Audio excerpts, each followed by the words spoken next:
Ok, lo ammetto, sto in fissa con l'Action Cam. Non so se hai visto il video di qualche giorno fa dove ho fatto l'unboxing della Wolfang GA200. Un Action Cam interessante soprattutto perché il lato audio ha il microfono USB-C e quindi riesce a catturare un audio molto interessante. In attesa di provarla, questo fine settimana andrò al parco e farò tutta una serie di test, ho comprato un'altra Action Cam. Sì, ne ho comprata un'altra e oggi ti faccio l'unboxing.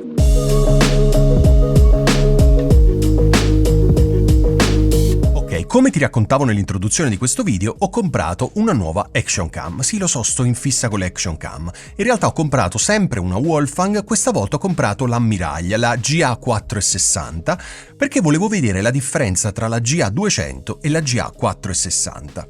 Tu dirai, Ale, ma che te ne fai di due Action Cam? Ma quante domande fai? A parte gli scherzi. Vedo, io alla fine le testo, poi le posso regalare, le posso vendere, insomma... Però preferisco vedere se c'è differenza tra queste Action Cam comunque economiche, perché la GA200 costa veramente pochissimo, la GA460 costa un pochino di più, ma comunque infinitamente meno rispetto a tutte le Action Cam di marca. Voglio vedere come si comporta soprattutto all'interno, perché queste Action Cam all'esterno sono tutte molto interessanti, sott'acqua, in giro, ma come si comportano in studio? Ecco, qui... è secondo me la parte più difficile, perché avendo un sensore piccolino, in una situazione come questa di luci abbastanza basse, secondo me non danno il meglio, ma scopriamolo insieme. Oggi voglio fare l'unboxing di questo gioiellino, e come vedi l'ho comprato su Amazon. Eccolo qua. Ok? Wolfang GA460. Apriamolo, vediamo. Io come al solito ho un'altra videocamera in alto, proprio perché voglio... Che succede? Ok, ce l'ho fatta. Oh, questa volta è nero il pacchetto degli accessori. Allora, stessa cosa della precedente, quindi ci dà sempre la chiusura è diversa rispetto all'altra. Ho sempre paura di utilizzare queste Action Cam. Ah, ok, era molto più facile di quello che pensavo. Ho sempre paura perché le vedo piccoline, le vedo delicate, ma... Oh, che bella!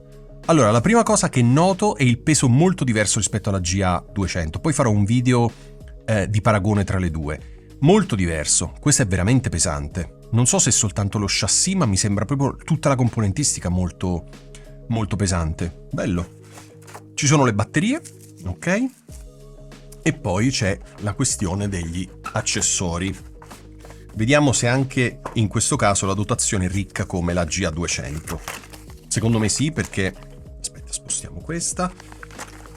Perché mi piace fare questa cosa. Sembra Natale. Oh, anzi, la Befana quando svuoti la calza e c'è di tutto. Allora, abbiamo sempre il telecomando. Ok, interessante. Sempre tutti i vari agganci. Oh, che bella la custodia. Aspetta, è entrato questo dentro. Questo è il caricabatterie, si è incastrato dentro. Ah, porca miseria. Ok, adesso cerco di capire come fare a toglierlo. Ecco fatto, ok. Non era incastrato, era stato messo apposta. Allora, il microfono. Voglio vedere anche qui, in questo caso, se il microfono è diverso rispetto al precedente, perché il precedente è sempre USB-C, ma la capsula molto grande. Questo...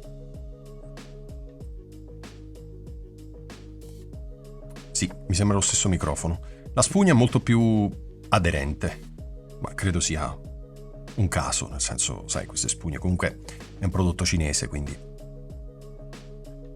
Ok, USB-C, ci siamo. Ok, tutta la componentistica come nell'altro, quindi c'è veramente di tutto, il caricabatterie, qualsiasi cosa, ma questa gabbietta qui... Allora, pur non essendo in metallo, è in plastica molto dura, però ha... Sicuramente una cosa molto interessante, che è la possibilità di inserire l'Action Cam in maniera molto più semplice. Io ho sempre odiato, guarda che bella, ho sempre odiato queste gabbiette perché ho paura di spaccarle. Ecco, per esempio questa qui è quella della GA200. Ok? E ho sempre avuto, ma anche in passato quando avevo altre Action Cam, ho sempre avuto paura di spaccarle. Non so, le vedo sempre molto piccole, sempre molto delicate. E... niente, vedi, sono proprio io evidentemente che ho un problema con le Action Cam. Ok, probabilmente c'è un modo molto più semplice senza devastare nulla. Paura. Allora, cosa vediamo? Sembra che il sensore è più grande, a occhio, ora ce l'ho di là l'altra, a occhio mi sembra che il sensore sia più grande, c'è lo schermo sempre frontale, lo schermo posteriore, che mi sembra la stessa dimensione, abbiamo lo sportellino, in basso c'è un tastino, quindi si preme e si tira. Ok, c'è l'ingresso per la batteria. Sul lato abbiamo... Ok, hanno spostato i pulsanti perché sull'altra c'erano 2 pulsanti, ok, accensione. Qui invece c'è qui accensione, questo non so cos'è. E da quest'altro lato abbiamo un altro tastino. E le porte? Dove sono le porte? Aspetta, c'è qualcosa... Ah, ok. Sono nascoste, ecco. Ottimo, quindi c'è sempre micro HDMI e USB-C. Non so se riesci a vederlo al suo interno. Caspita, questa Action Cam mi ha sorpreso veramente tanto. Guarda, è molto più pesante, molto più... Sembra una di quelle vere, di quelle... Non vedo l'ora di provarla. Ok, anche in questo caso farò dei test non solo al parco, quindi all'esterno, ma sono sicuro che queste Action Cam daranno il meglio di loro lì, ma soprattutto all'interno. Perché vorrei usare, anziché usare la mia macchina fotografica con l'obiettivo, col cavalletto, con un'asta, col contrappeso dall'altro lato, mi piacerebbe tanto avere questa dall'alto, non pesa niente e mi fa delle immagini sicuramente decenti. Quindi voglio vedere se sono riuscito nella mia ricerca di una Action Cam definitiva. Ok, quindi che dirti?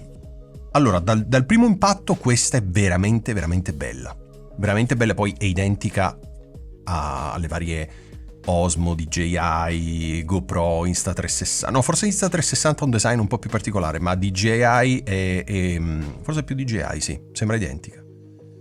Che bella, veramente molto bella. Basta, io volevo raccontarti questo e a breve farò il video della GA200 all'esterno, il video della GA460 all'esterno e poi magari faremo anche un paragone tra le due.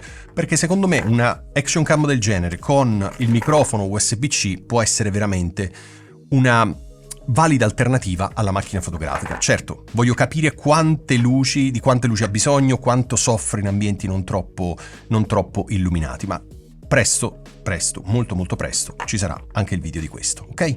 Io ti ringrazio per adesso, qualsiasi cosa scrivi nei commenti e noi ci vediamo settimana prossima. Ciao!